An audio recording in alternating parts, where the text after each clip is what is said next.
आपने कल जो मुजफ्फरनगर में सो कॉल्ड महापंचायत हुई है, आपने वहां पे भाषण सुने होंगे। आज वहां पर जो एक मुस्लिम नेता, जो लोग अभी उसी नाहिद हसन नाम का एक नेता है जो आपको कुछ महीने पहले यह बोलता दिखा था उसी मुजफ्फरनगर के अंदर कि जाटों की दुकानों में से सामान मत खरीदना, इनको इनकी औकात बताने की जरूरत है, और आज वही जाटों का नेता बना हुआ घूम रहा है। ये किस मुंह से अपने संप्रदाय की जो है, चाहे वो जो है राकेश टिकैत हो, नरेश टिकैत हो, और ये जो है चौधरी चरण सिंह की जो विरासत संभाले हुए सो कॉल्ड चौधरी हो, आज ये किस मुंह से अपने समाज की प्रतिनिधित्व कर रहे हैं। मुझे इन लोगों के ऊपर जो है तरस आ रहा है, और ये लोग जिनका नेतृत्व कर रहे हैं और जो इनके पीछे भेड़ बकरियों की तरह आ रहे हैं, मुझे उन लोगों के ऊपर तरस आ रहा है।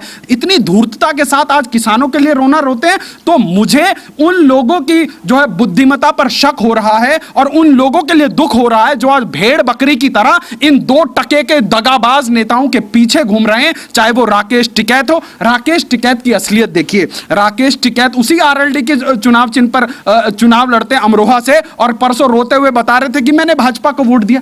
आप देश की दुनिया को बेवकूफ समझते हो क्या? आज जो लोग जो है लोकदल वाले लोग आज बड़े मसीहा बने फिर रहे हैं किसानों के, वो उन जाटों के पक्ष में नहीं गए जब जाटों के 2 लड़कों को जो है सर फोड़ के जो है कुचल के मार दिया गया था। अभी भी वो दंगा, मुजफ्फरनगर का दंगा हमारे जहन में टीस की तरह चुभ रहा है, और तब ये जो है जयंत चौधरी और उनके पिताजी अपने जाट भाइयों को मरहम लगाने नहीं गए, और आज उन लोगों के पैरों में पड़े हैं जिन्होंने इनके जाटों के बच्चों को मारा था। आपको यदि याद हो तो आपके ही एक पुराने साक्षात्कार में मैंने कहा था कि राकेश टिकैत आज इस तथाकथित किसान आंदोलन के राखी सावंत हैं, और उन्होंने मेरे इस शक को प्रमाणित कर दिया।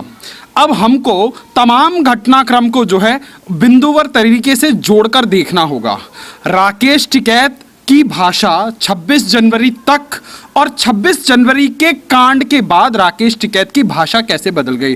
राकेश टिकैत कहते हैं बक्कल तार देंगे, भर देंगे, हम ये कर देंगे, हम वो कर देंगे। जब उनको दिखा कि अब देश के अंदर जो तिरंगे का अपमान जो 26 जनवरी के दिन किया गया, जो इन लोगों ने एक किसानों के कंधे के ऊपर एक गैर राजनीतिक आंदोलन जिसको बताया गया, आज उस गैर राजनीतिक आंदोलन का पर्दाफाश देश के सामने हो चुका है। आज उस आंदोलन में अखिलेश यादव है, आज उस आंदोलन में राहुल गांधी, प्रियंका वाड्रा है, आज उस आंदोलन में कौन कौन लोग हैं, आज देश के सामने एक्सपोज हो गया। अगर इसको राजनीतिक आंदोलन कह दिया जाए तो अतिशयोक्ति क्यों नहीं होगी, क्योंकि एक दिन नरेश टिकैत बोलते हैं कि जो है हमने आंदोलन वापस ले लिया है, और उसके बाद वो अपने मुजफ्फरनगर नहीं पहुंचे होते तब तक राहुल गांधी का फोन आ जाता है और राकेश टिकैत अपने घड़ियाली आंसू बहाने लगते हैं।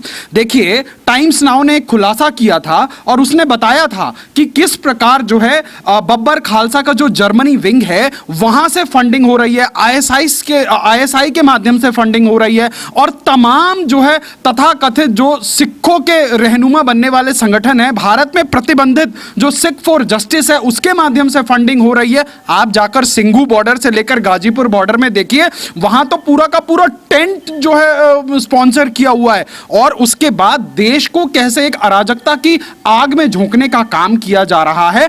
आज राकेश टिकैत ने अपना जो वहां पर एक सहानुभूति देखिए, जैसे ये जो जितने भी मुगल आक्रांता थे, जब वो भारत में किसी भी जो है साम्राज्य पर हमला करते थे तो वो क्या करते थे, वो आगे आगे गाय को लेकर चलते थे और पीछे पीछे जो है अपनी सेना लेके आते थे। क्यों? क्योंकि हिंदू जो है गाय के ऊपर हमला नहीं करेगा। इन्होंने सेम उसी फिलॉसफी को ऑप्ट किया और उसके बाद हाथों में तिरंगा लेके आए संवैधानिक दिखाने के लिए, और तमाम वीडियोस फ्लोट हो रही हैं कि हाथ में तलवारधारी निहंगों की भाषा क्या है, शब्दावली क्या है। और आप बताइए, यदि किसानों का आंदोलन होता तो वहां पर एक संप्रदाय विशेष के नारे क्यों लग रहे हैं, एक धर्म विशेष का वहां पे झंडा क्यों चढ़ाया जा रहा है? अरे भाई, लाल किला तो अपने ही देश का था ना, अपने ही देश के लाल किले को फतेह करके क्या कर लिया? अगर फतेह करने की ज्यादा ही चुल चढ़ी थी तो जाके जो है ननकाना साहब, करतारपुर साहब में फतेह करनी थी, पूरा देश आपके साथ खड़ा हो जाता। पर ये जो देश के अंदर एक सांप्रदायिक माहौल बिगाड़ने की ये जो कोशिश की जा रही है, इसको पहले किसान आंदोलन बताया गया, पर आज 26 जनवरी के बाद आज इस देश के राजनेताओं का आप मानसिक दिवालियापन देखिए। आज वहां पर 400 से अधिक दिल्ली पुलिस के कांस्टेबल हॉस्पिटलों में हैं, वो अपने जीवन के लिए संघर्ष कर रहे हैं। वहां महिला पुलिसकर्मियों के साथ बदसलूकी होती है। एक पार्टी जिसकी अध्यक्ष स्वयं महिला है, उसको उन महिला कांस्टेबल के साथ हुई ज्यादती नहीं दिखती है। उन पुलिस वालों की सुरक्षा में, जिनकी सुरक्षा में वो 24 घंटे रहती हैं, उनके साथ हुआ बर्बरता पूर्ण और कायरतापूर्ण जो कार्यक्रम हुआ वो नहीं दिखता है। ये लोग किससे मिलने जाते हैं? ये लोग राकेश टिकैत से मिलने जाते हैं। ये लोग सारे उन जो खालिस्तान के समर्थक हैं उन लोगों के पास जाते हैं। आज खालिस्तान समर्थक बोलना यूं जरूरी हो गया है क्योंकि उस तथाकथित किसान आंदोलन में जगतार सिंह हावड़ा के फोटो लगे हैं। उस तथाकथित ट्रैक्टरों में जो एक ट्रैक्टर, आप देखिएगा, गौर से देखना उस फोटो को, जो ट्रैक्टर जो है लाल किले के अंदर दाखिल हुआ है, उस ट्रैक्टर के ऊपर जो है भिंडर वाले की फोटो है। अगर इसको आतंक मचाना नहीं बोले तो ये किस प्रकार का? मेरे तमाम सिख मित्र जो है मुझे फोन करके मैसेज के माध्यम से अपना एक रोष प्रकट कर रहे हैं और वो बोल रहे हैं कि जो सिख ऐसी कौम है, सिख वैसी कौम है और सिख जो है लंगर चलाता है। देखिए, ये सिख वर्सेस हिंदू नहीं है। और आज जो इस आंदोलन को लीड कर रहे हैं वो इस देश के भाईचारे को खत्म करना चाहते हैं। इस जो है तथाकथित आंदोलन के नाम पर दिल्ली पुलिस के जज्बे को सलाम है, दिल्ली पुलिस की सहनशीलता को सलाम है। परंतु जैसे ही वो रोने धोने का एपिसोड हुआ, राकेश टिकैत ने अपने जितने भी आका थे उन सबको एक्टिवेट कर दिया। और खबर तो ये भी आ रही है कि वो जो रोना छूटा है ना राकेश टिकैत का, उसकी जो है अंदर बड़ी सॉलिड कंबल कुटाई हुई है। क्योंकि सिंगू बॉर्डर पर जो प्रोटेस्ट को लीड करने वाले तथाकथित सिख नेता हैं, उन लोगों ने उसको जो है बहुत अच्छे से पीटा है और बोला है कि वो जो पैसा आया है वो पैसा हमें दे। देखो, ये लड़ाई किसानों की है ही नहीं। बाबा टिकैत ने जितनी भी वर्षों तक किसानों के लिए संघर्ष किया था, मुझे नहीं लगता कि उन्होंने इस दिन को देखने के लिए संघर्ष किया हो। आज जो लोग जो है लोकदल वाले लोग आज बड़े मसीहा बने फिर रहे हैं किसानों के, वो उन जाटों के पक्ष में नहीं गए जब जाटों के 2 लड़कों को जो है सर फोड़ के जो है कुचल के मार दिया गया था। अभी भी वो दंगा, मुजफ्फरनगर का दंगा हमारे जहन में टीस की तरह चुभ रहा है। और तब ये जो है जयंत चौधरी और उनके पिताजी अपने जाट भाइयों को मरहम लगाने नहीं गए और आज उन लोगों के पैरों में पड़े हैं जिन्होंने इनके जाटों के बच्चों को मारा था। क्यों? अब आज कुछ लोग कहेंगे आपके कमेंट सेक्शन में आकर कि वेद जी जो है इस पूरे के पूरे जो है आंदोलन को जो है सांप्रदायिक और जातिवाद का रंग देने में तुले हुए हैं। आप बताइए, इस पूरे के पूरे तथाकथित किसान आंदोलन को जातिवाद, क्षेत्रवाद, भाषावाद में कौन कर रहा है? सबसे पहले पंजाब का मुख्यमंत्री आग लगाता है, उसके बाद वो अपने पंजाब में जाके इन्हीं बिल को लागू कर देता है। आज एक वीडियो वायरल हो रही है जिसमें अरविंद केजरीवाल एक इंटरव्यू दे रहे हैं और देश को समझा रहे हैं कि इस किसान बिल के क्या क्या फायदे हैं। और बड़ी बेशर्मी से उस अरविंद केजरीवाल ने बाबा साहेब के जो संविधान को धत्ता बताते हुए उसी विधानसभा के अंदर चंद वोटों की फसलें काटने के लिए आगामी पंजाब चुनाव को मद्देनजर रखते हुए उस आदमी ने खुद के नोटिफाई किए हुए बिल को दिल्ली विधानसभा की पटल पे फाड़ा है। तो ये लोग किसानों के सगे नहीं हो सकते, ये बौद्धिक आतंकवादी हैं। ये कानून की खाल में छिपकर देश की जनता का जो है मांस नोचने वाले ये नरभक्षी लोग हैं। ये कभी किसानों के सगे हुए ही नहीं। आप बताइए, राहुल गांधी और उसकी प्राइवेट लिमिटेड कंपनी जो अपने घोषणा पत्र में चिल्ला चिल्ला कर एपीएमसी मार्केट खोलने की बात करती है, जिस वायनाड से चुनकर आते हैं, जिस केरल में वामपंथियों की सरकार है, जहां पर एक भी एपीएमसी मंडी नहीं है, इतनी धूर्तता के साथ आज किसानों के लिए रोना रोते हैं। तो मुझे उन लोगों की जो है बुद्धिमत्ता पर शक हो रहा है और उन लोगों के लिए दुख हो रहा है जो आज भेड़ बकरी की तरह इन 2 टके के दगाबाज नेताओं के पीछे घूम रहे हैं, चाहे वो राकेश टिकैत हो। राकेश टिकैत की असलियत देखिए। राकेश टिकैत उसी आरएलडी के चुनाव चिन्ह पर चुनाव लड़ते हैं अमरोहा से, और परसों रोते हुए बता रहे थे कि मैंने भाजपा को वोट दिया। आप देश की दुनिया को बेवकूफ समझते हो क्या? आप आरएलडी के चुनाव निशान पर चुनाव लड़ते हो और देश की जनता को रोते हुए बताते हो। देखिए, मेरा शक यकीन में बदल गया, प्रमाणित हो गया कि राकेश टिकैत, देखो कांग्रेस के लोगों ने क्या किया इस देश के अंदर। सबसे पहले 2015 में हार्दिक पटेल जैसे नाजायज को जो है नेता बना के उतारा, आज जो है गुजरात का अध्यक्ष वही है। उसके बाद 2016 में इन्होंने जो है कन्हैया कुमार नाम के एक नाजायज को निकाला, आज वो जो है यहाँ पर वामपंथियों की टिकट पर चुनाव लड़ता है और देश के अंदर जहरीले भाषण देता है। उसके बाद इन्होंने जिग्नेश मेवाणी जैसे को निकाला, फिर नेता बनाया। आज कांग्रेस के इस स्पॉन्सर्ड आंदोलन से एक नाजायज नेता निकल रहा है जिसका नाम है राकेश टिकैत। और आने वाले दिनों में 6 महीने 1 साल के अंदर अगर यह आपको कांग्रेस का उत्तर प्रदेश का अध्यक्ष ना बनता हुआ दिखाए तो बता देना, क्योंकि आज कांग्रेस जो है दिशा और दशा से भटक गई है। आज कांग्रेस को आंदोलन भी जो है थर्ड पार्टी को जो है देना पड़ रहा है कि भैया हम एक आंदोलन करना चाहते हैं, तुम हमारे बिहाफ पे आंदोलन कर दो। जैसे होता है ना कि आप कॉन्ट्रैक्ट जॉब किसी तीसरी कंपनी को उठा के देते हैं, तो आज कांग्रेस की औकात ये रह गई है। और आज आपने कल जो मुजफ्फरनगर में सो कॉल्ड महापंचायत हुई है, आपने वहां पे भाषण सुने होंगे। आज वहां पर जो एक मुस्लिम नेता, जो लोग अभी उसी नाहिद हसन नाम का एक नेता है जो आपको कुछ महीने पहले यह बोलता दिखा था उसी मुजफ्फरनगर के अंदर कि जाटों की दुकानों में से सामान मत खरीदना, इनको इनकी औकात बताने की जरूरत है। और आज वही जाटों का नेता बना हुआ घूम रहा है। ये किस मुंह से अपने संप्रदाय की जो है, चाहे वो जो है राकेश टिकैत हो, नरेश टिकैत हो, और ये जो है चौधरी चरण सिंह की जो विरासत संभाले हुए सो कॉल्ड चौधरी हो, आज ये किस मुंह से अपने समाज की प्रतिनिधित्व कर रहे हैं। मुझे इन लोगों के ऊपर जो है तरस आ रहा है। और ये लोग जिनका नेतृत्व कर रहे हैं और जो इनके पीछे भेड़ बकरियों की तरह आ रहे हैं, मुझे उन लोगों के ऊपर तरस आ रहा है। देखो, आज इस देश के किसानों से आपके चैनल के माध्यम से मेरा एक आह्वान है।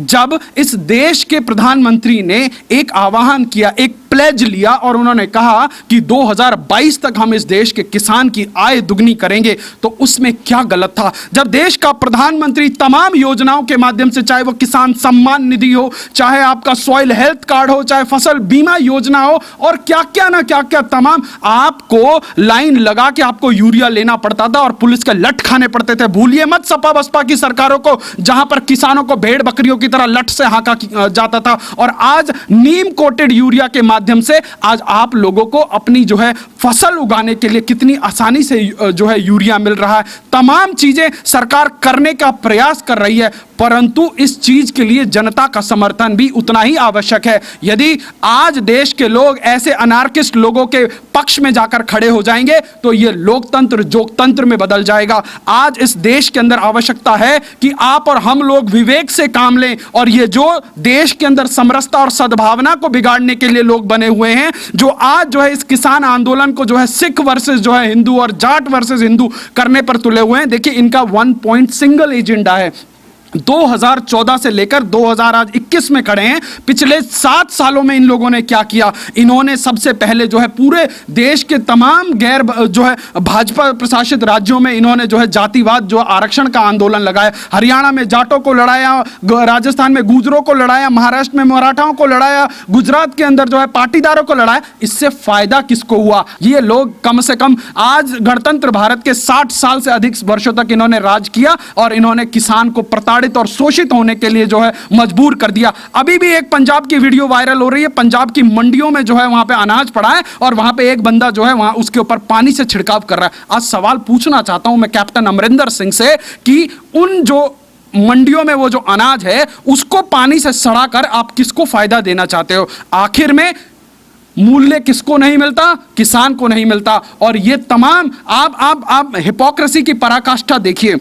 महाराष्ट्र के अंदर जो है पवार और जो ठाकरे फैमिली ने एक बहुत बड़ा एजिटेशन किया इसी किसान आंदोलन को समर्थन करने पर, और उन्हीं पवार फैमिली में जो है शरद पवार का जो भाई एक बारामती एग्रो करके एक कंपनी चलाते हैं और वो महाराष्ट्र के अंदर जो है कॉन्ट्रैक्ट फार्मिंग के लिए जानी जाती है। If hypocrisy has a face, तो ये जितने आज विपक्ष में नेता खड़े हैं ना, जिन लोगों ने जो है किसान को जो है अपने शासन के काल में जो है सड़कों पर प्याज और आलू जो है और दूध बहाने पर मजबूर कर दिया था, आज वो लोग किसानों के सगे बनते दिख रहे हैं और इनका किसानों से कोई लेना देना नहीं है। देश के अन्नदाता से मेरा आपके चैनल के माध्यम से अपील है कि ये देश के अंदर भाईचारे को बिगाड़ना चाह रहे हैं। आज ये जाटों को जो है गुजरों से लड़वा रहे, गुजरों को जो है ब्राह्मणों से लड़वा रहे, ब्राह्मणों को जो है ठाकुरों से लड़वा रहे। इनका काम देश को जो है जातियों में भिड़ाने का है। मुझे अभी चाइना के ग्लोबल टाइम की जो है एक खबर याद आ रही है। ग्लोबल टाइम में एक लेख आया था कुछ वर्ष पहले जिसमें ये बड़े बड़े कैंडिड तरीके से बताया गया था कि भारत से जो है चीन को लड़ने की कोई आवश्यकता नहीं है। भारत के अंदर तो जो है जातिगत दंगा अगर आप करवा दो तो भारत वैसे ही खत्म हो जाएगा। तो आप पाकिस्तान के तमाम न्यूज़ चैनल पर देख लीजिए, वहां पर आपको लोग, वहां के प्रवक्ता, वहां के शासन सत्ता के लोग आपको तमाम न्यूज़ डिबेट्स में बोलते हुए मिल जाएंगे कि उनके समर्थक कौन है। वो बड़े कैंडिडली बताते हैं कि वामपंथी उनके समर्थक हैं, जो ये गांधी परिवार कांग्रेसी उनके समर्थक हैं। जब बाहर वालों को पता है कि उनका एजेंडा चलाने वाले कौन है, उनके प्रॉक्सीज कौन है, तो देश के अंदर हमारे लिए खतरा बढ़ रहा है, क्योंकि आज हम बाहर वालों से कम और अंदर वालों से डरे हुए हैं। आप देखिए, आज दिल्ली पुलिस का एक जवान, वो भी तो एक किसान परिवार से आता है, उसके ऊपर किस प्रकार से तलवार भांजी जा रही है। और ये धर्म का चश्मा बांधकर आज लोग यहां पे उतरे हुए हैं। आज ये कौन सी सिख वर्सेस हिंदुओं की लड़ाई हो गई, मैं जानना चाहता हूं। जो वहां जो है एक संप्रदाय विशेष के नारे लगाए जा रहे हैं और उसके बाद अलग अलग जो है बयानबाजी की जा रही है कि जो 2014 में लाल किले में यह झंडा फहराया गया था। देखिए, आपको अपनी धार्मिक आजादी दी गई है, देश का कानून आपको अपना धर्म जो है धारण करने की आजादी देता है। आपको अपना जो झंडा चढ़ाना है तो आप अपने गुरुद्वारों में चढ़ाइए, आप अपने घरों में चढ़ाइए। आप जितनी आस्था के साथ उस झंडे का और उस निशान साहिब का सम्मान करते हैं, हम लोग भी उतनी ही आस्था के साथ उसका सम्मान करते हैं। परंतु आज ये जो सामाजिक समरसता जो है तार तार करने की कोशिश की जा रही है। आज तिरंगे की आड़ में एक हाथ में तिरंगा लेके एक मॉब घुस रहा है। किस प्रकार से ट्रैक्टर जो है वहां पे पुलिस की बसों को, पुलिस की जीपों को गिराता हुआ जा रहा है। किस प्रकार से तिरंगा को एक हाथ से ऐसे फेंक कर जो है अपना झंडा चढ़ाकर एक उन्माद फैलाने की कोशिश की जा रही है। कैसे सिख फॉर जस्टिस जो है करोड़ों करोड़ के इनाम की घोषणा कर रहा है। आज बहुत ज्यादा आवश्यकता है कि आज इस देश के अंदर जो है सामाजिक सौहार्द को कायम किया जाए। आज ये किसान के जो जितने भी ये सगे बने घूम रहे हैं, ये गिरगिट हैं, इन्होंने कभी किसानों का सम्मान नहीं किया। और एक बहुत छोटा सा उदाहरण है कि जब आज गैर भाजपा शासित राज्यों में, चाहे वो ममता बनर्जी हो, चाहे छत्तीसगढ़ की सरकार हो, चाहे झारखंड की सरकार हो, केंद्र सरकार की योजना है किसान सम्मान निधि योजना। 6,000 रुपए केंद्र की सरकार हर वर्ष जो है किसानों को जो है दे रही है एक सम्मान के तौर पे। और ये तमाम जो है कांग्रेसी और कांग्रेस जो है गठबंधन की सरकारें उन योजनाओं को नहीं लागू कर रही। तो ये लोग कैसे किसानों के हितैषी हो सकते हैं? ये देश के ऊपर सबसे बड़ा सवाल है। आज जरूरी है कि आप लोग जागरूक हों, हम लोग भेड़ बकरियों की तरह जो है इनके बहकावे में ना आए। और अपने समाज के अंदर अगर हम समरसता नहीं करेंगे, भाईचारा नहीं हम कायम करेंगे, तो देश के लिए बड़ा जो है नुकसान होने वाला है।